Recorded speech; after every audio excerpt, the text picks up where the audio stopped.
កកម្មនៃការបម្រើព្រះអង្គនៅឯខេត្តស្វាយរៀងបាទដូច្នេះហើយបានអវត្តមានលោកនៅប៉ុន្តែដូច្នេះអរគុណការស្មោះត្រង់ការចូលរួមលោកគ្រូអ្នកគ្រូបងប្អូនទាំងអស់ដោយសារប្រវត្តិមានព្រះអង្គនៅទីនេះអាមែនប៉ុន្តែខ្ញុំចង់ឲ្យលោកគ្រូអ្នកគ្រូបងប្អូនទាំងអស់បានក្រោកឈរឡើងហើយយើងនឹងអធិដ្ឋានឲ្យព្រះដោយជាព្រះបានប្រទានពរដល់លោកគ្រូគង្វាសាមយ៉ាអែហើយការពារលោកទាំងទៅមកឲ្យលោកមានសុវត្ថិភាពនិងសេចក្តីសុខសាន្តហើយឲ្យព្រះអង្គបានធ្វើការអស្ចារ្យឥឡូវលោកកំពុងតែអធិប្បាយព្រះបន្ទូលកំពុងតែបកប្រែជាមួយនឹងលោក Albert ដូច្នេះសូមឲ្យយើងបានបន្តអធិដ្ឋានដើម្បីឲ្យព្រះអង្គបានធ្វើការនៅឯខេត្តស្វាយរៀងដើម្បីមានភ្លើងមានការអស្ចារ្យមានមនុស្សជាច្រើនគេនឹងជំនួយទឹកដែលនៅព្រះនាមព្រះយេស៊ូវដែលតាមបទគម្ពីរជឿអរគុណព្រះអង្គអរគុណព្រះអង្គមែនទែនដែលយើងបានខ្ញុំមានមោទនភាពថាពួកជំនុំភ្លើងផុសផុលជាពួកជំនុំមួយដែលដើរទៅលើសេចក្តីពិតហើយដើរទៅលើព្រះបន្ទូលយ៉ាងពេញលក្ខណៈដូច្នេះសូមឲ្យយើងបានលើកដៃឡើងហើយយើងអធិដ្ឋានប្រទានពរដល់លោកគ្រូគង្វាសាមយ៉ាអែព្រះបិតាដ៏ជាព្រះដែលគង់នៅឋានសួគ៌ព្រះអង្គឲ្យទូបង្គំអរគុណព្រះអង្គព្រះយេស៊ូវឲ្យសូមឲ្យព្រះអង្គបានប្រទានពរដល់លោកគ្រូគង្វាសាមយ៉ាអែព្រះអង្គឲ្យដែលលោកកំពុងតែបំពេញនិពន្ធកិច្ចនៃការបម្រើព្រះអង្គនៅឯខេត្តស្វាយរៀងព្រះអង្គឲ្យសូមឲ្យព្រះដ៏ជាព្រះបានប្រទានពរនិងចម្រើនកម្លាំងទៅដល់លោកព្រះអង្គឲ្យប្រទានប្រាជ្ញាថែមទៀតទៅដល់លោកហើយសូមឲ្យព្រះអង្គបានប្រើប្រាស់លោកថែមទៀតព្រះអង្គអើយសូមឲ្យព្រះអង្គបានប្រើប្រាស់ដល់លោកថែមទៀតហើយការពារនៃដំណើរលោកទាំងទៅមកសូមឲ្យលោកមានសុវត្ថិភាពនិងសេចក្តីសុខសាន្តព្រះអង្គអើយសូមឲ្យមានមនុស្សជាច្រើនបានថ្វាយឲ្យបានសម្រេចចិត្តនិងទទួលការជ្រមុជទឹកឲ្យមនុស្សជាច្រើនគឺពេញដោយព្រះវិញ្ញាណបរិសុទ្ធឲ្យមនុស្សជាច្រើនគេនិយាយភាសាដទៃជាភាសាឋានសួគ៌ព្រះអង្គអើយដើម្បីគេមានទំនាក់ទំនងដើម្បីអាចចូលនៅនគរព្រះអង្គបានព្រះអង្គអើយយើងសរសើររំកានព្រះអង្គសូមឲ្យព្រះអង្គបានប្រទានពរទៅដល់ព្រះវិហារដែលលោកគ្រូគង្វាសាមយ៉ាអែបានទៅជាមួយនឹងលោកគ្រូ Albert ព្រះអង្គអើយសូមឲ្យព្រះអង្គដ៏ជាព្រះសូមឲ្យទ្រង់បានប្រទានពរសូមឲ្យទ្រង់បានធ្វើការអស្ចារ្យគ្រប់យ៉ាងព្រះអង្គអើយនៅឯខេត្តស្វាយរៀងផងដែរព្រះអង្គអើយគុណអធិដ្ឋានសូមឲ្យព្រះដ៏ជាព្រះប្រទានពរព្រះអង្គអើយទាំងកម្លាំងទាំងសុខភាពព្រះអង្គអើយសូមឲ្យព្រះអង្គបានប្រើប្រាស់លោកថែមទៀតព្រះយេស៊ូវគុណសូមឲ្យព្រះអង្គបានប្រទានពរនៃបង្ហូរនៃអំណោយទាននៃប្រេងតាំងដល់លោកគ្រូគង្វាសាមយ៉ាអែថែមទៀតសូមឲ្យព្រះអង្គកាន់តែប្រើប្រាស់លោកហើយអ្វីជាពិសេសសូមឲ្យលោកមានកម្លាំងព្រះអង្គអើយនិងលោកគ្រូ Albert ផងដែរព្រះអង្គឲ្យលោកមានកម្លាំងសុខភាពល្អដល់ងាប់មួនព្រះអង្គឲ្យនឹងការបម្រើព្រះអង្គហើយគុណអធិដ្ឋានសូមឲ្យព្រះអង្គបានទេវតាព្រះអង្គការពារទាំងទៅទាំងមកសូមឲ្យគុណអធិដ្ឋានសូមឲ្យព្រះអង្គបានការពារដល់លោកពីគ្រោះថ្នាក់ចរាចរណ៍ការពារពីគ្រោះថ្នាក់ផ្សេង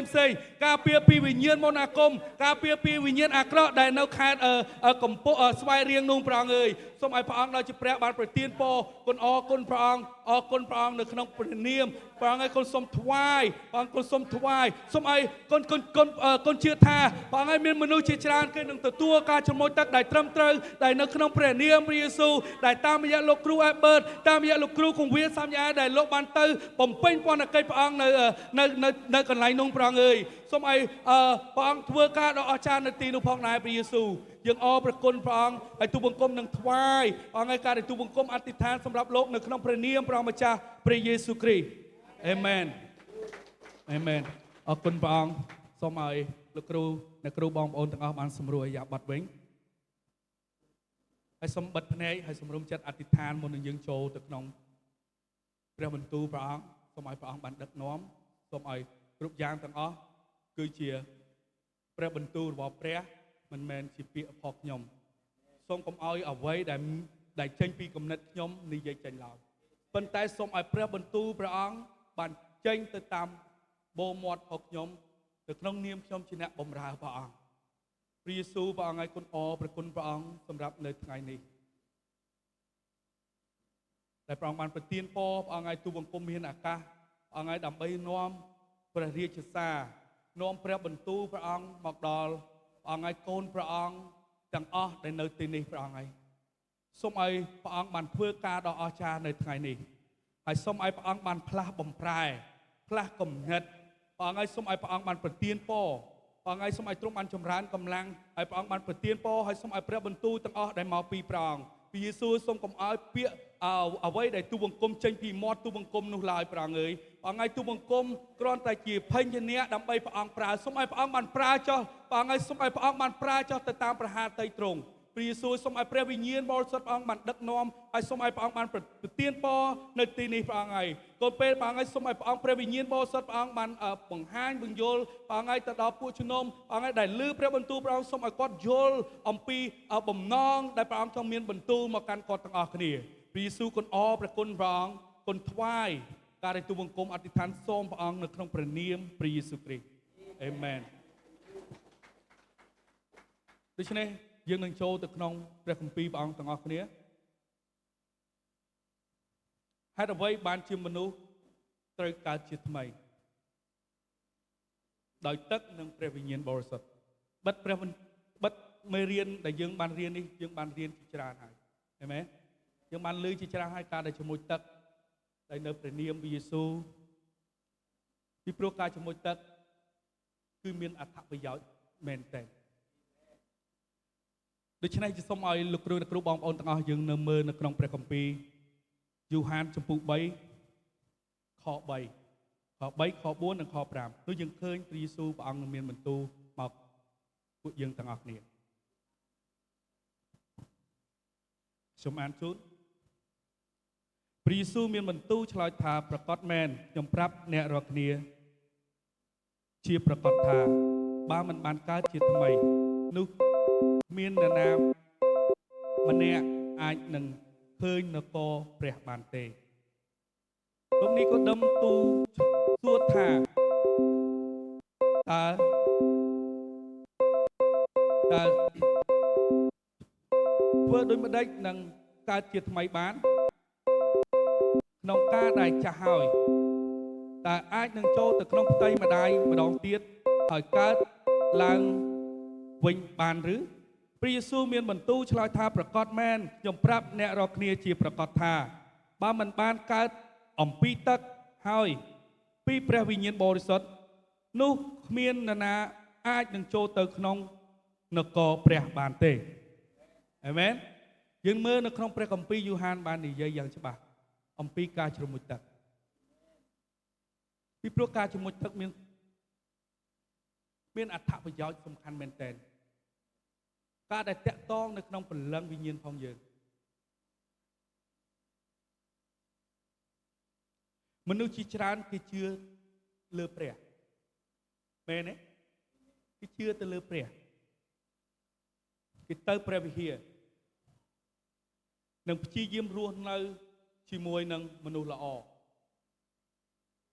ប៉ុន្តែព្រះយេស៊ូវមានបន្ទូលយ៉ាងច្បាស់ថាមាននរណាម្នាក់នឹងអាចចូលទៅនៅក្នុងនគរព្រះបានទេលុះតែកើតជាថ្មីដោយទឹកនិងព្រះវិញ្ញាណការកើតជាថ្មីមិនមែនជាជំរើសទេប៉ុន្តែជាបទបញ្ជារបស់ព្រះយេស៊ូវគ្រីស្ទពីព្រោះព្រះយេស៊ូវបានបង្គាប់ឲ្យធ្វើព្រះយេស៊ូវបានមានបន្ទូលទៅកាន់លោកនីកូដិមដែលជាមេដឹកនាំសាសនាម្នាក់លោកនីកូដិមលោកជាមេដឹកនាំសាសនាអញ្ចឹងនៅក្នុងជំនាន់នោះគឺលោកធំហ่ะបើនិយាយពីនៅក្នុងសម័យនេះគឺហៅថាមេសាសនាដោយពួកកាត់តលិចពួកគេថាពួកនិកាយធំហ្នឹងណាគឺគាត់ធំអញ្ចឹងគឺគាត់ជាមេដឹកនាំម្នាក់ដែលធំបំផុតទី1បាទគឺចង់ខ្ញុំឧទាហរណ៍អញ្ចឹងដើម្បីឲ្យងាយយល់ណាគឺលោកនីកូដិមគឺតំណែងគាត់គឺធំអញ្ចឹងនៅក្នុងសាសនាយូដាណាយើងដឹងហើយគឺមានតែគាត់ទេគឺធំជាងគេប៉ុន្តែយើងមើលទៀតថា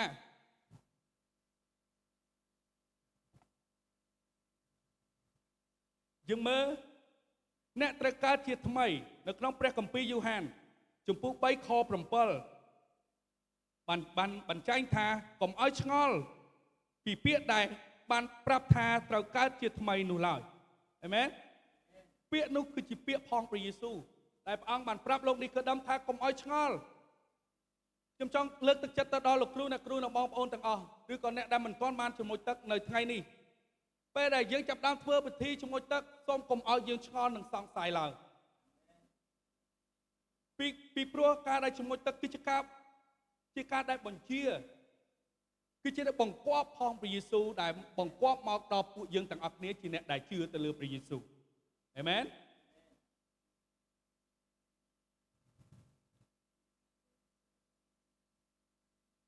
សម្គាល់ថាព្រះយេស៊ូវមិនបានមានបន្ទូលថាអ្នកអាចកើតជាថ្មី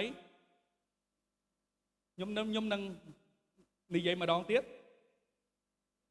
មិនមែនកត់សម្គាល់ថាព្រះយេស៊ូវមានបន្ទូលថាអ្នកអាចកើតជាថ្មីទេប៉ុន្តែទ្រង់មានបន្ទូលថាអ្នកត្រូវកើតជាថ្មីមានន័យថាយើងត្រូវតែកើតជាថ្មីមិនមែនគ្រាន់តែយើងនឹងអាចឬក៏អ្វីដែលថាធ្វើអ្វីដែលមិនគេថាគ្រាន់តែធ្វើលេងទេ no គឺនេះជាការដែលបង្គាប់បញ្ជាផងព្រះយេស៊ូវប៉ុន្តែទ្រង់មានបន្ទូលថាអ្នកត្រូវតែកើតជាថ្មីបើសិនជាលោកនេះក៏ដឹងដែលជាមនុស្សមេដឹកនាំសាសនាម្នាក់នៅតែត្រូវការកើតជាថ្មីទៅហើយនោះមានន័យថាមនុស្សគ្រប់គ្នាត្រូវការដែរមានន័យថាយើងគ្រប់គ្នាក៏ត្រូវការកើតជាថ្មីដែរតម្រាំមេដឹកនាំសាសនាកម្ពុជាធំហ្នឹងគាត់ត្រូវកើតជាថ្មីពេលដែលគាត់ជាប់ពីជឿពេលដែលគាត់ឃើញព្រះយេស៊ូវគាត់សួរថាធ្វើដូចម្ដេចតែយើងនឹងចូលទៅប្រតិម្ដាយម្ដងទៀតដើម្បីនឹងកើតចេញមកនៅក្នុងវ័យដែលគាត់ចាស់ទៅហើយមែនទេប៉ុន្តែមិនមែននោះហើយជាចង្អត់សាច់ឈាមដែលលោកនីកូដឺមគាត់ឆ្ងល់មែនទេលោកគ្រូគឺគាត់ឆ្ងល់គាត់ថាយើងកើតមកមានសាច់មានឈាមវ័យយើងបានអាយុដល់30ជាងហើយឬក៏40ជាង50ជាងតែយើងទៅធ្វើដូចម្ដេចដល់60ជាងហើយឬក៏70ជាងហើយណាតែយើងទៅធ្វើដូចម្ដេចព្រះយេស៊ូវបានប្រាប់យ៉ាងច្បាស់នៅក្នុងគម្ពីរថាបើមិនបានកើតអំពីទឹកហើយអំពីព្រះវិញ្ញាណបរិសុទ្ធនោះគ្មានអ្នកណាម្នាក់អាចនឹងទៅនគរព្រះអង្គបានទេ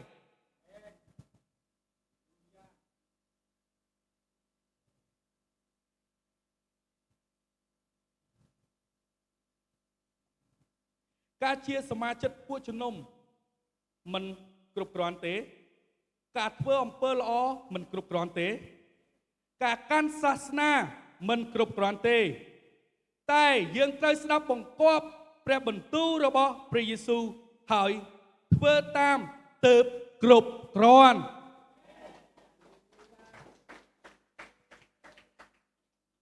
មានមនុស្សជាច្រើន10ម៉ោងទើងមកពហិដល់មកពហិម៉ោង9ឬក៏8កន្លះត្រូវមកដូចកាន់សាសនាអញ្ចឹងខំធ្វើល្អសំដែងឬក៏ធ្វើអីទៅវាគ្រប់ការទាំងអស់នោះខ្ញុំចង់ប្រាប់ពួកជំនុំថាមិនមែនជាការដែលគប់ហាតីពីយេស៊ូវទេការដែលគ្រប់គ្រាន់គឺការដែលយើងស្ដាប់បង្គាប់តាមអ្វីដែលព្រះអង្គបានមានបន្ទូលមកយើងអាមែនខ្ញុំនឹងនិយាយម្ដងទៀតយើងត្រូវស្ដាប់បង្គាប់ព្រះបន្ទូលរបស់ព្រះហើយធ្វើតាមទើបត្រឹមត្រូវពីព្រោះមនុស្សទាំងអស់កើតមកក្នុងអំពើបាបយើងមើលនៅក្នុងព្រះគម្ពីររ៉ូមចំពោះ5ខ12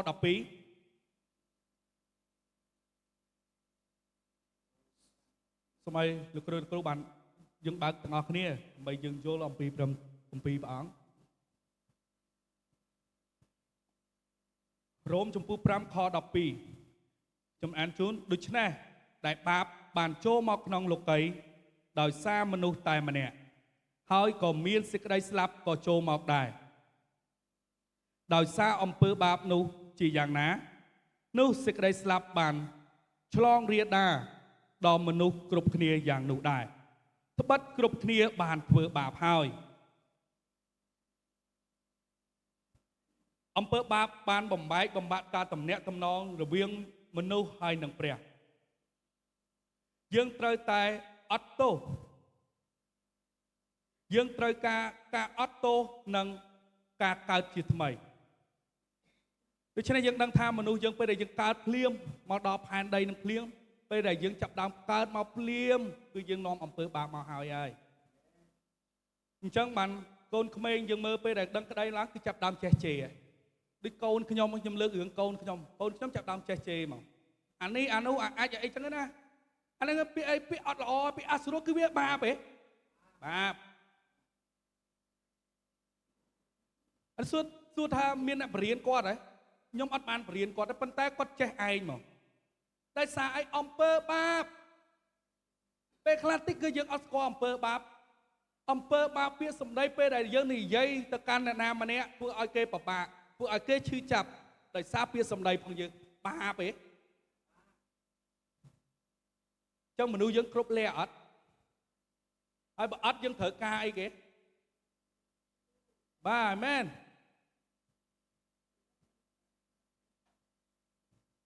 ពីព្រោះមនុស្សយើងបានធ្វើបាបហើយអំពើបាបនោះហើយដែលធ្វើឲ្យយើងជាមួយនឹងព្រះអង្គ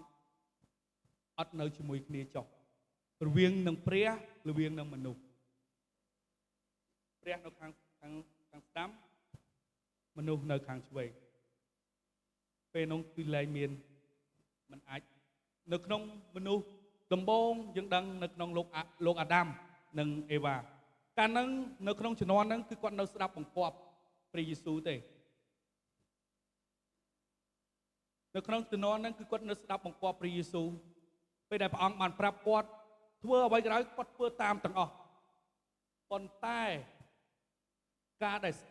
ដែលមិនស្ដាប់បង្គាប់នោះហើយដែលនាំឲ្យគាត់ធ្លាក់នៅក្នុងអំពើបាបដែលតរហូតមកដល់តំណមនុស្សពិភពលោកទាំងមូលនេះមកធ្លាក់មកដល់ចំនួនសម័យយើងនេះហើយតទៅទៀតប៉ុន្តែអំពើបាបនោះបានផ្ដាច់បានគឺមានតែម្នាក់ដែលអាចផ្ដាច់អំពើបាបនឹងបានគឺព្រះយេស៊ូវ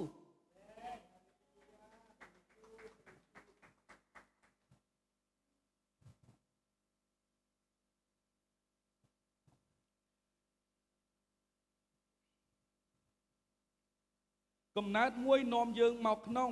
ពិភពលោកដែលធ្លាក់ក្នុងអំពើបាបកំណើតថ្មីនាំយើងចូលទៅក្នុងនគរព្រះអាមែនយើងនឹងមើលទៅមុខទៀតយើងនឹងឃើញតែកំណើតថ្មីធ្វើយ៉ាងម៉េចបានមានន័យថាកើតជាថ្មីធ្វើនឹងយ៉ាងម៉េចបានយើងមកដល់កំណើតមានន័យថាកំណើតថ្មីកំណើតដែលយើងមានសេរីភាពពីអំពើបាបពីបណ្ដាសាតពូជពីវងតកោពេលខ្លះអំពើបាបវានាំឲ្យយើងច្បោកច្បល់មានអារម្មណ៍ស្អប់ខ្លួនឯងមានអារម្មណ៍ថាមិនចូលចិត្តអ្នកដទៃមានអារម្មណ៍ថាខឹងអ្នកដទៃមានអារម្មណ៍ថាចំណែនអ្នកដទៃមានអារម្មណ៍ថាក្តៅក្រហាយជាមួយនឹងអ្នកដទៃជាពិសេសអ្នកជិតខាងពីព្រោះអីសាច់ឈាមយើងអំពើបាបដូច្នេះហើយពេលដែលយើងបានទទួលជឿដល់ព្រះយេស៊ូវយើងមើលទៀតធ្វើយ៉ាងម៉េចដែលព្រះអង្គលាងជម្រះយើងធ្វើយ៉ាងម៉េចដែលព្រះអង្គសម្អាតយើងកុំឲ្យនិស្ស័យបាបនោះវាឆ្លងមកតយើងពេលដែលយើងចាប់ដើមខ្លាចជាកូនព្រះអង្គហើយអាមែន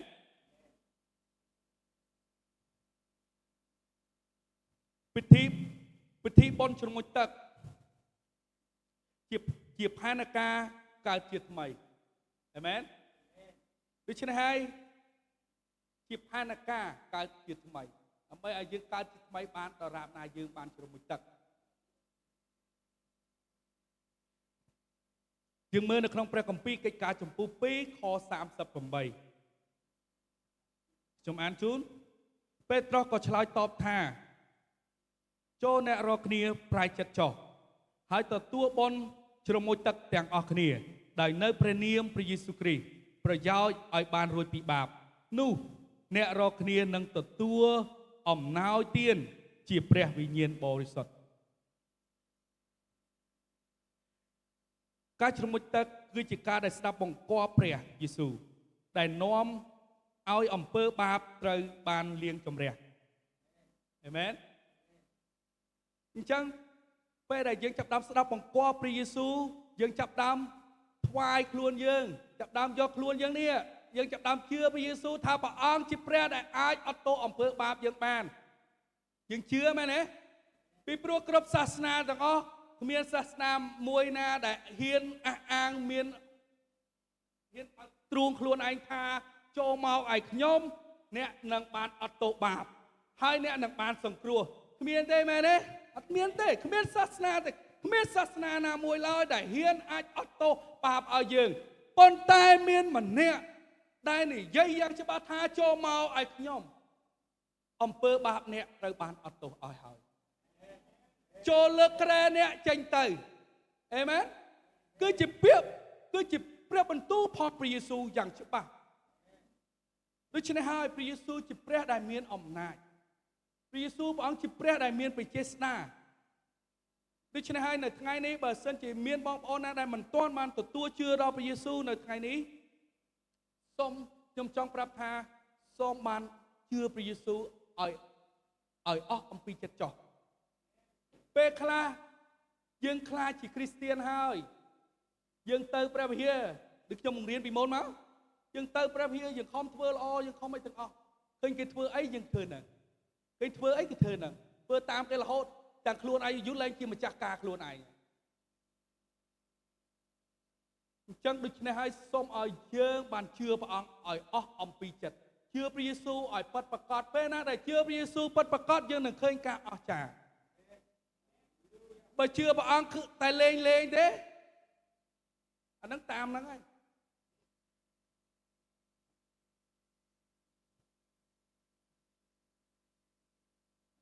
យើងមើលថែមទៀតនៅក្នុងព្រះគម្ពីរកិច្ចការចំពុះ22ខ16ឥឡូវនេះខ្ញុំអានជូនឥឡូវនេះតើអ្នកបង្អន់ចាំអ្វីទៀតចូលក្រោកឡើងទទួលបន់ជ្រមុជទឹកហើយលាងបាបអ្នកចេញចុះដោយការអំពាវនាវដល់ព្រះនាមព្រះម្ចាស់ដូច្នេះការជ្រមុជទឹកគឺសំខាន់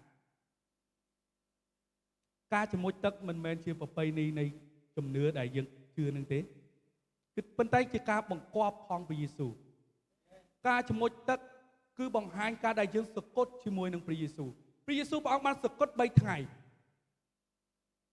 នៅថ្ងៃទី3ព្រះអង្គបានរស់ឡើងវិញអញ្ចឹងការជ្រមុជទឹកគឺដូចគ្នាពេលដែលយើងបានជ្រមុជចូលនៅក្នុងទឹកយើងបានក្រោកឡើងស្មើនឹងយើងកើតជាថ្មីម្ដងទៀតជាមួយនឹងព្រះអង្គអេមែនព្រះវិញ្ញាណព្រះអង្គកំពុងតែប្រាប់ខ្ញុំថាពេលខ្លះអ្នកខ្លះកំពុងតែឮព្រះបន្ទូលនឹងជាញយដងប៉ុន្តែមានអ្នកខ្លះក៏អត់ជឿទៅលើព្រះបន្ទូលព្រះអង្គនោះដែរដូច្នេះនៅថ្ងៃនេះសូមឲ្យប្រែចិត្តបើចង់បានសង្គ្រោះពិតប្រាកដសូមឲ្យប្រែចិត្តធ្វើទៅតាមព្រះបន្ទូលព្រះអង្គ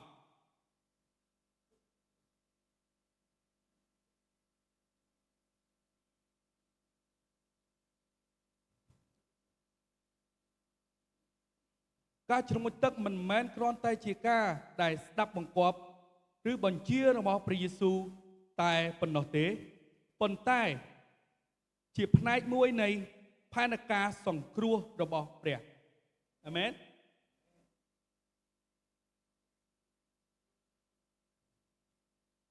ព្រះវិញ្ញាណបរិសុទ្ធនឹងប្រទានជីវិតថ្មីយើងមើលនៅក្នុងព្រះគម្ពីររ៉ូមចំពុះ8ខ9បាទខ្ញុំអានជូនទៀតតែបើសិនជាព្រះវិញ្ញាណនៃព្រះសន្ធិដ្ឋក្នុងខ្លួនអ្នករាល់គ្នានោះអ្នករាល់គ្នាមិននៅឯខាងសាច់ឈាមទៀតទេគឺនៅខាងវិញ្ញាណវិញប៉ុន្តែបើអ្នកណាគ្មានព្រះវិញ្ញាណរបស់ព្រះគ្រីស្ទអ្នកនោះមិនមែនជារបងផងទ្រង់ទេយើងមើលឃើញច្បាស់ហើយនៅក្នុងព្រះគម្ពីររ៉ូមចំពុះ8ខ9បាននិយាយយ៉ាងច្បាស់ពេលដែលយើងចាប់ផ្ដើមពេញដោយព្រះវិញ្ញាណបរិសុទ្ធពេលយើងចាប់ផ្ដើមទទួលព្រះវិញ្ញាណព្រះអង្គយើងមានអារម្មណ៍ថាវិញ្ញាណនេះកំពុងតែទំនាក់ទំនងជាមួយនឹងព្រះអង្គយើងកំពុងតែនិយាយជាមួយនឹងព្រះអង្គយើងកំពុងតែស្រែកហៅព្រះអង្គហើយព្រះអង្គកំពុងតែស្ដាប់យើងពេលដែលយើងពេញដោយព្រះវិញ្ញាណបរិសុទ្ធប្រហែលអ្នក លោកគ្រូអ្នកគ្រូដែលពេញជាព្រះវិញ្ញាណបរិសុទ្ធពេលដែលយើងពេញដោយព្រះវិញ្ញាណបរិសុទ្ធយើងមានអារម្មណ៍ថាយើងកក់ក្ដៅមែនទេយើងមានអារម្មណ៍ថាយើងអាចធ្វើគ្រប់ការទាំងអស់បានអេមែនដូច្នេះប៉ុន្តែខ្ញុំចង់ប្រាប់អស់លោកអ្នកបងប្អូនដែលមិនទាន់បានទទួលនៃអំណោយទាននៃព្រះវិញ្ញាណបរិសុទ្ធពីព្រោះនៅក្នុងកាពីនិយាយយ៉ាងច្បាស់ថាអ្នកណាដែលមិនមានព្រះវិញ្ញាណបរិសុទ្ធនោះមិនមែនជារបងផងព្រះគ្រីស្ទទេអាមែនដូច្នេះសូមឲ្យថ្ងៃនេះយើងបានពេញនៃព្រះវិញ្ញាណព្រះអង្គទាំងអស់គ្នាយើងមើលទៀតនៅក្នុងព្រះគម្ពីរទីតូសជំពូក3ខ5ខ្ញុំអានជូនទៀតនោះទ្រង់បានជួយសង្គ្រោះយើងមិនមែនដោយការដែលយើងបានប្រព្រឹត្តតាមសេចក្តីសុចរិតនោះទេគឺដោយសេចក្តីមេត្តាករុណារបស់ទ្រង់វិញដោយសារការសម្អាតនៃសេចក្តីកើតជាថ្មីហើយការប្រោះជាថ្មីឡើងវិញនៃព្រះវិញ្ញាណបរិសុទ្ធដូច្នេះនៅក្នុងព្រះគម្ពីរទីតូសនិយាយយ៉ាងច្បាស់ថាមិនមែនការខំប្រឹងយ៉ាងសុចរិតការខំធ្វើល្អខំប្រឹងកាន់សាសនាខំប្រឹងធ្វើអីនោះធ្វើឲ្យយើងបានកើតជាថ្មីគឺមិនអាចទេប៉ុន្តែការកើតជាថ្មីដែលអាចសង្គ្រោះយើងបានតែយើងជឿពេលដែលយើងពេញដោយព្រះវិញ្ញាណបរិសុទ្ធ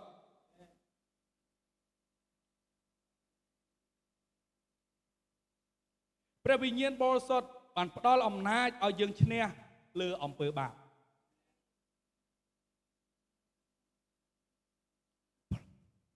ផ្លាស់ប្ដូរចិត្តរបស់យើង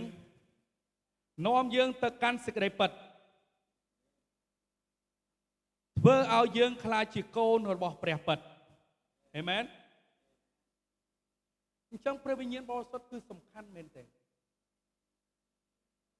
គឺយើងមានអំណាចទៅលើអំពើបាបដូច្នេះខ្ញុំបានរៀបរាប់ពីមុនហើយអំពើបាបយើងដឹងហើយដូច្នេះហើយយើងចង់ឈ្នះដូចថាអំពើបាបពេលខ្លះដូចជាឥឡូវខ្ញុំលើករឿងដូចជាការញៀនអីមួយចឹងទៅពេលខ្លះអ្នកខ្លះក៏ញៀនថ្នាំញៀនបរិយគឺញៀនស្រាញៀនអីចឹងណាមានអំពើបាបមួយគឺញៀនប៉ុន្តែពេលដែលគាត់ចាប់ដើមថ្វាយខ្លួនគាត់ចាប់ដើមគាត់ជឿដល់ព្រះយេស៊ូវហើយពេលដែលគាត់បានទទួលព្រះវិញ្ញាណបរិសុទ្ធការញៀនផុសគាត់គឺត្រូវបានដាច់គឺត្រូវបានដកចេញពីខ្លួនគាត់ទាំងអស់ការញៀនថ្នាំការញៀនបរិយការញៀនស្រាការញៀនអ្វីផ្សេងជាអំពើបាបដែលព្រះមិនសពហត្ថីបានដកចេញពីជីវិតគាត់ហើយនោះហើយគាត់បានកើតជាថ្មីជាមួយនឹងព្រះអង្គហើយពេលដែលគាត់ពេញនៅព្រះវិញ្ញាណព្រះអង្គពេលដែលគាត់ចង់ទៅធ្វើការនឹងម្ដងទៀតព្រះវិញ្ញាណព្រះអង្គបានប្រាប់គាត់ថាកូនអើយកុំធ្វើនេះជាការមួយដែលអញស្អប់ធ្វើអាមែនដូច្នេះពេលដែលយើងមានព្រះវិញ្ញាណព្រះអង្គនៅក្នុងខ្លួនយើងគឺយើងនឹងមានជ័យជំនះជ័យជំនះផងយើងកាយដែលយើងរស់នៅសពថ្ងៃនេះពីព្រោះយើងឃើញនៅជុំវិញខ្លួនយើងជាម្នាក់ដែលជាគ្រីស្ទានយើងឃើញជុំវិញខ្លួនយើងពេលដែលយើងជិះកាត់យើងឃើញការ៉ាអូខេណាយើងឃើញជិះកាត់ឃើញការ៉ាអូខេឃើញក្លឹបឃើញអីចឹងណាជិះទៅឃើញស្រីណាស្អាតជាងប្រពន្ធទៅជិះទៅឃើញអីទៀតចឹងណាប៉ុន្តែពេលដែលយើងពេញនៅព្រះវិញ្ញាណបរិសុទ្ធព្រះអង្គប្រាប់ថាកូនអើយកុំមើលចូលមើលឲ្យត្រង់ដូច្នេះយើងស្ដាប់បង្គាប់ព្រះវិញ្ញាណបរិសុទ្ធព្រះអង្គយើងក៏ទៅត្រង់អេមែនយើងអត់ត្រូវបត់ស្ដាំឬក៏អត់ត្រូវបត់ឆ្វេងទេតែសាក់អីពេលដែលហ៊ានទៅត្រូវបត់ឆ្វេងបត់ស្ដាំគឺយើងមានទោសជាមួយនឹងព្រះអង្គអេមែនព្រះវិញ្ញាណព្រះអង្គនៅក្នុងយើងគឺព្រះអង្គអត់ព្រួយនឹងព្រួយបហាតីទេដូច្នេះហើយការដែលយើងឈ្នះខ្លួនយើងគឺមានសារៈសំខាន់បំផុតពីព្រោះនៅក្នុងព្រះគម្ពីរបានចែងយ៉ាងច្បាស់ថាពេលណាដែលយើងអាចយកឈ្នះតយុទ្ធនឹងខ្លួនយើងនេះស្មើនឹងយើងអាចវាយយកបានទីក្រុងមួយមិនធម្មតានៅក្នុងគម្ពីរនិយាយយ៉ាងច្បាស់ចឹងមានន័យថាខ្លួនយើងគឺរាល់ថ្ងៃគឺប្រឈមមុខនឹងសេចក្តីល្បួងផ្សេង មែនអត់ដូច្នេះហើយពេលដែលយើងពេញដោយព្រះវិញ្ញាណព្រះអង្គយើងឡើងចង់បានយើងឃើញរបស់ល្អឬឃើញទ្រព្យសម្បត្តិឃើញក្រៅយើងឡើងចង់បានឯស្អែកយើងពេញដោយព្រះវិញ្ញាណព្រះអង្គយើងស្កប់ស្កល់ហើយណាយើងពេញនេះក្នុងខ្លួនយើងពេញតែយើងត្រូវការមកអីទៀតអាមែនប៉ុន្តែអានេះហេតុផលជាអ្វីដែលខ្ញុំចង់បញ្យល់ដើម្បីឲ្យយល់ថាពេលដែលយើងមានព្រះវិញ្ញាណនៅព្រះអង្គនៅក្នុងយើងគឺយើងមានជ័យជំនះទៅលើអំពើបាបទៅលើដូចថាថ្ងៃហ្នឹងខឹងអ្នកណាម្នាក់អញ្ចឹងទៅចង់ថ្ងៃហ្នឹងចង់ប្រលះចេញម្ដងដើម្បីឲ្យដឹងគ្នាប៉ុន្តែព្រះវិញ្ញាណព្រះអង្គប្រាប់ថាកូនអើយចូលអត់ទោសឲ្យគេទៅពេលនោះយើងអត់ទោសឲ្យគេហ៎អត់ទោសពីព្រោះពេលដែលយើងពេញដែលព្រះវិញ្ញាណបរិសុទ្ធព្រះអង្គគឺមានអត្ថប្រយោជន៍សំខាន់បំផុតបើគ្មានព្រះវិញ្ញាណបរិសុទ្ធទេយើងមិនអាចរស់នៅក្នុងជីវិតជាគ្រីស្ទានដោយមានជ័យជំនះទេដូច្នេះយើងចង់ធ្វើជាគ្រីស្ទានដែលមានជ័យជំនះសូមឲ្យយើងបានពេញដោយព្រះវិញ្ញាណព្រះអង្គនៅក្នុងជីវិតយើងទាំងអស់គ្នាពួកសាវកបានអធិប្បាយអំពីការកើតជាថ្មីយើងមើលនៅក្នុងព្រះគម្ពីរកិច្ចការចំពោះ2ខ37នៅថ្ងៃបុណ្យទី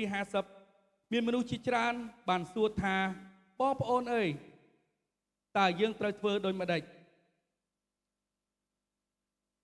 ការគេបានឮនោះគេមានសេចក្តីចាក់ចុចក្នុងចិត្តក៏សួរពេត្រុសនិងពួកសាវកឯទៀតថាបងប្អូនអើយ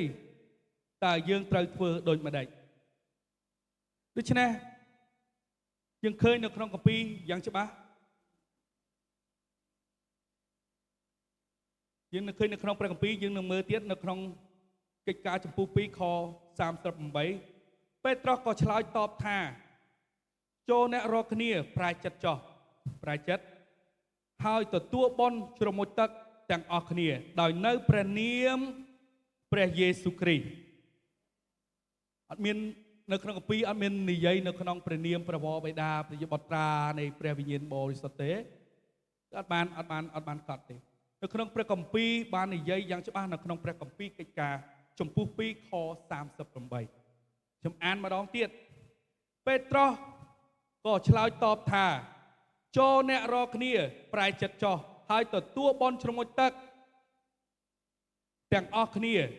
ដោយនៅព្រះនាមព្រះយេស៊ូវគ្រីស្ទប្រយោជន៍ឲ្យបានរួចពីបាបនោះអ្នករាល់គ្នានឹងទទួលអំណោយទានជាព្រះវិញ្ញាណបរិសុទ្ធអាមែនពេលដែលយើងទទួលបុណ្យជ្រមុជទឹកពេលដែលយើងក្រោកពីទឹកគឺយើងនឹងទទួលព្រះវិញ្ញាណបរិសុទ្ធព្រះអង្គនៅក្នុងជីវិតយើងអាមែន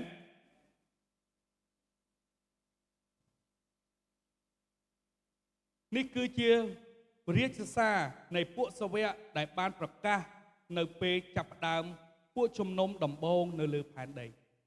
អញ្ចឹងការដែលចាប់ផ្ដើមពួកជំនុំទី1ដំបូងនៅក្នុងថ្ងៃទី50អញ្ចឹងគេបានជ្រមុជទឹកដែលនៅក្នុងព្រះនាមព្រះយេស៊ូវខ្ញុំពីមុនខ្ញុំបានជ្រមុជទឹកដែលនៅក្នុងព្រះនាមព្រះវរបិតាព្រះយេបុត្រានិងព្រះវិញ្ញាណបរិសុទ្ធខ្ញុំនិយាយប្រហែលជារឿងហ្នឹងអាចចូលក្នុងការសោចដែរពេលដែលគេចាប់ដើមធ្វើពិធីបុណ្យជ្រមុជទឹកអញ្ចឹងណាគឺខ្ញុំទៅជ្រមុជទៀតហើយកន្លង2 3ខែមកទៀតទៅទៀតហើយទៅចាប់អីជ្រមុជយកទៀតហើយខ្ញុំនិយាយរឿងប៉ិតហើយកន្លងប្រហែលឲ្យតែគេធ្វើពិធីអញ្ចឹងណាយើងដឹងហើយនៅយើងបាច់និយាយឲ្យចំហ៎ឲ្យតែទៅអញ្ចឹងធ្វើទៀតណាជ្រមុជទឹកជ្រមុជអត់សម្រាប់ហ្មងនិយាយទៅជ្រមុជទឹកជ្រមុជអត់សម្រាប់សោះអញ្ចឹងបានពេលដែលយើងជ្រមុជទឹកដែលអត់មានដឹងគោលដៅជីវិតយើងដូចគ្នាហេតុអីបានដូចគ្នាខ្ញុំប្រៀបធៀបពីជីវិតខ្ញុំកាលតែខ្ញុំជំនាន់ដែលខ្ញុំជំមុជទឹកបែបចឹងខ្ញុំធ្វើជាគ្រីស្ទានបែបលោកីចឹងពេលខ្លះលើសជាងលោកីទៀត ខ្ញុំនិយាយកាប់ពីព្រោះខ្ញុំជាកូនព្រះអង្គម្នាក់ដែលព្រះអង្គផ្លាស់ប្រែបានខ្ញុំដឹងខ្លួនឯងថាដោយសារការដែលខ្ញុំជាមួយទឹកខុសពេលដែលខ្ញុំចាប់ដើមដឹងពេលដែលខ្ញុំចាប់ដើមស្គាល់ព្រះបន្ទូលព្រះអង្គពេលដែលខ្ញុំចាប់ដើមបម្រើព្រះអង្គជាមួយនឹងពួកជំនុំភ្លើងផលដែលមានគ្រូគង្វាលសាមយ៉ាអែជាអ្នកដឹកនាំនៅក្នុងពួកជំនុំពេលដែលលោកចាប់ដើមរកផ្លូវត្រូវលោកពីមុនក៏ទៅជាមួយនឹងខ្ញុំដែរទៅមួយគ្នាទាំងអស់ខ្ញុំនឹងជ្រមុជទឹកអ្នកដែលនៅព្រះនាមព្រះវរបិតាព្រះយេបុត្រានិងព្រះវិញ្ញាណបរិសុទ្ធឡើងមកវិញអញ្ចឹងណាពេលហើយជីវិតយើងឃើញហើយបន្ទាប់មកជីវិតយើងដើរលើសជាងលោកីទៀតហេតុអីបានខ្ញុំនិយាយលើសជាងលោកីគេធ្វើអីជីវិតគ្រីស្ទានខ្លួនឯងជាគ្រីស្ទានហើយប៉ុន្តែធ្វើលើសជាងអ្នកដែលមិនជឿអ្នកដែលលោកីទៀតខ្ញុំនិយាយកាប់ហើយខ្ញុំនិយាយហ្នឹងគឺនិយាយរឿងខ្ញុំប៉ុន្តែពេលដែលខ្ញុំចាប់ដើមមកបែរពេលដែលយើងចាប់ដើមបែរមកបែរពីផ្លូវហ្នឹងពេលដែលយើងរកកន្លែងដែលត្រឹមត្រូវហើយយើងបានជាមួយទឹកយ៉ាងច្បាស់លាស់ម្ដងរាល់ថ្ងៃខ្ញុំអត់មានមោទនភាពខ្លួនឯងថាខ្ញុំល្អជាងលោកគ្រូក៏បងប្អូនទាំងអស់គ្នាអត់ទេពីព្រោះយើងជាមនុស្សដូចគ្នាប៉ុន្តែ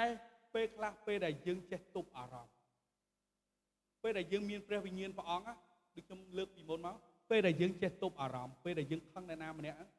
ទុកទៅពេលដែលទុកហើយអត់តោះគេទៅទុកចិត្តធ្វើចាញ់ដើរចេញពីព្រោះមនុស្សយើងវាតែងតែមានបញ្ហាមែនទេវាតែងតែមានបញ្ហាដូច្នេះហើយជាការដែលខ្ញុំលើកឡើងដោយសារអីដែលខ្ញុំលើកឡើងមេរៀននៅថ្ងៃនេះដោយសារឯការជំនួយទឹកដែលត្រឹមត្រូវគឺធ្វើឲ្យជីវិតយើងផ្លាស់ប្រែ 100% ពេលដែលយើងបានពេញពីព្រះវិញ្ញាណបរិសុទ្ធអង្គជារៀងរាល់ថ្ងៃសូមកុំឲ្យយើងពេញព្រះវិញ្ញាណព្រះអង្គតាមមួយថ្ងៃឡើយសូមឲ្យយើងពេញមួយថ្ងៃមានប្រមាណមួយអាទិត្យមានប្រមាណថ្ងៃ7ថ្ងៃ7ថ្ងៃនៅក្នុងមួយខែមាន31ឬក៏30ដូច្នេះសូមឲ្យយើងពេញជារៀងរាល់ថ្ងៃពេលនោះលោកគ្រូអ្នកគ្រូបងប្អូនទាំងអស់នឹងខ្លាចធ្វើបាបខ្លាចព្រះអង្គពីព្រោះខ្លាចព្រះអង្គអត់សពហាតីមកយើងដូច្នេះមានសារៈសំខាន់នៃការជំនួយទឹកពេលណាដែលយើងជំនួយទឹកត្រឹមត្រូវគឺជីវិតយើងត្រឹមត្រូវពេលដែលយើងចាប់តាមដឹងបទពិសោធន៍ជីវិតយើងថាយើងពីមុនយ៉ាងម៉េចឥឡូវយ៉ាងម៉េចវាខុសគ្នាឆ្ងាយឃើញទេ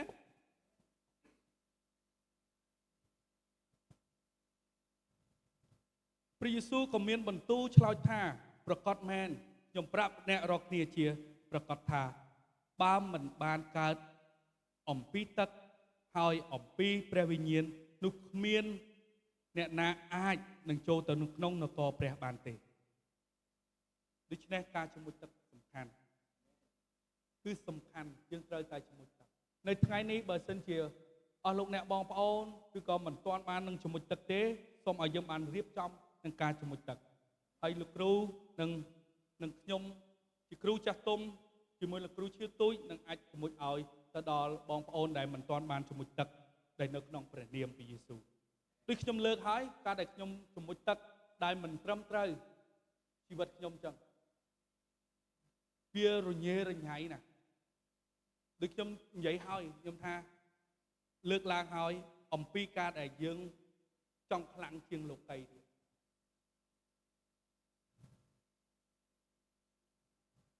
ទី1ប្រែចិត្តពីអំពើបាបទី2ទទួលបន់ជ្រមុជទឹកនៅក្នុងព្រះនាមព្រះយេស៊ូវគ្រីស្ទទី3ទទួលអំណោយទាននៃព្រះវិញ្ញាណបរិសុទ្ធនិងទី4ដើរក្នុងជីវិតថ្មីជាមួយនឹងព្រះយេស៊ូវនៅថ្ងៃនេះព្រះយេស៊ូវកំពុងតែត្រាស់ហៅអ្នកឲ្យកើតជាថ្មីបើសិនជាអ្នកមិនទាន់បានប្រែចិត្តមិនទាន់បានទទួលបន់ជ្រមុជទឹកឬមិនទាន់បានទទួលព្រះវិញ្ញាណបរិសុទ្ធទេសូមអញ្ជើញមកខាងមុខអញ្ចឹងសូមអញ្ជើញទៅដល់បងប្អូនដែលមិនទាន់បាននឹងទទួលបន់ជ្រមុជទឹកហើយមិនទាន់បានប្រែចិត្តសូមឲ្យយើងបានអញ្ជើញមកខាងមុខព្រះម្ចាស់ត្រៀមខ្លួន រួចរាល់ជាស្រេចដើម្បីលាងជំរះអំពើបាបរបស់លោកអ្នកបំពេញលោកអ្នកដោយព្រះវិញ្ញាណបរិសុទ្ធនិងប្រទានជីវិតថ្មីដល់លោកអ្នកត្រូវតែកើតជាថ្មីដោយទឹកនិងព្រះវិញ្ញាណបរិសុទ្ធដើម្បីចូលទៅក្នុងនគររបស់ព្រះដូច្នេះបើសិនជាមានអស់លោកអ្នកបងប្អូនដែលចង់ទទួលព្រះវត្តមានព្រះវិញ្ញាណបរិសុទ្ធព្រះអង្គថែមទៀតហើយក៏ចង់ប្រែចិត្តដើម្បីទទួលបន់ជ្រមុជទឹកដើម្បីឲ្យយើងក្លាយជាគ្រីស្ទានដែលមានជ័យជំនះហើយយើងពេញដោយព្រះវិញ្ញាណបរិសុទ្ធសូមអញ្ជើញមកខាងមុខ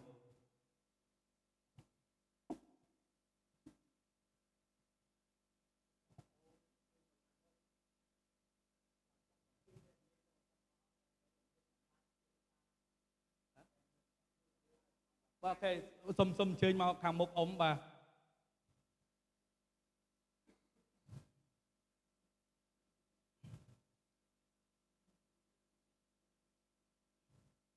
បាទគេសូមថយអញ្ចឹងមានបងប្អូនណាទៀតដែលបីយើងចង់បំពេញព្រះវត្តមានព្រះអង្គថែមទៀតបំពេញព្រះវិញ្ញាណព្រះអង្គថែមទៀតយើងនឹងលោកគ្រូនិងអ្នកគ្រូជំនួយនឹងអធិដ្ឋានទៅដល់បងប្អូនទាំងអស់គ្នាដើម្បីឲ្យពេញព្រះវិញ្ញាណព្រះអង្គយើងពេលខ្លះយើងមានព្រះវិញ្ញាណព្រះអង្គហើយប៉ុន្តែពេលដែលយើងចាប់ដើមពេលដែលយើងខ្សោយពេលដែលយើងពេលខ្លះយើងខ្សោយគឺយើងត្រូវការបង្កាត់ភ្លើងឡើងវិញថែមទៀតដើម្បីបំពេញយើងថែមទៀតអេមែន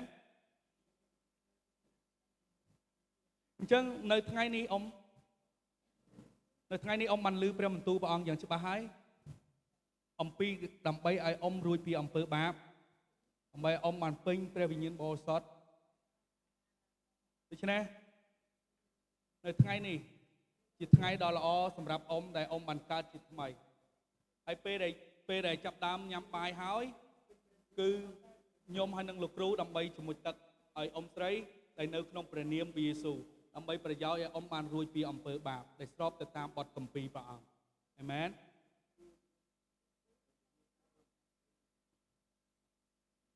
អញ្ចឹងក៏មិនថាបងប្អូនដែលមានជំងឺរោគាដូចគ្នាសូមឲ្យយើងបានអញ្ជើញមកខាងមុខដើម្បីយើងនឹងអធិដ្ឋានដើម្បីឲ្យព្រះអង្គបានធ្វើការអស្ចារ្យនៅថ្ងៃនេះហើយនឹងប្រោសឲ្យបានជាឲ្យព្រះអង្គបំពេញយើងពេញតែព្រះវិញ្ញាណបរិសុទ្ធព្រះអង្គ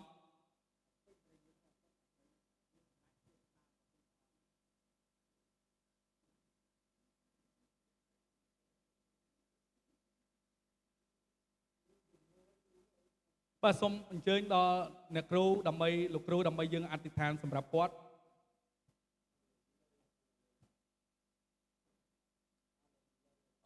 សូមលើកដៃទទួលលើកដៃ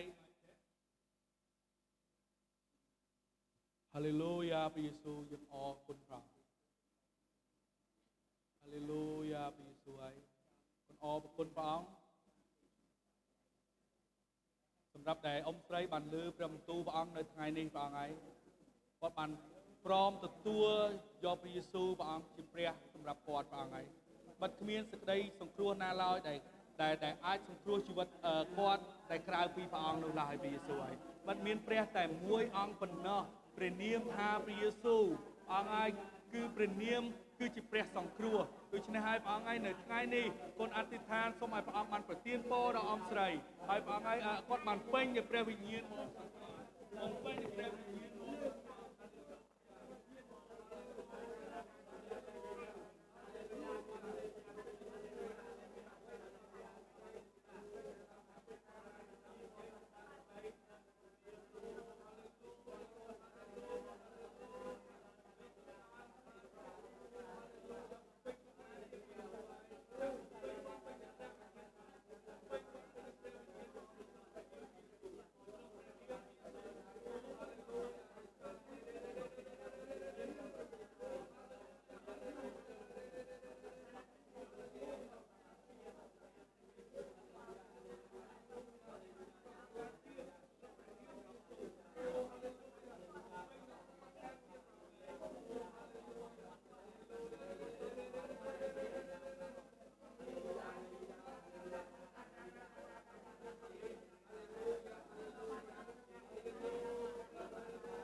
គុណព្រះអង្គ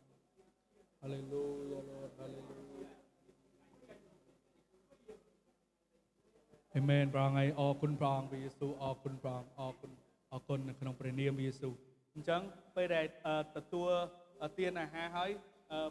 ខ្ញុំនឹងធ្វើពិធីជាមួយទឹកឲ្យអ៊ំដែលស្របទៅតាម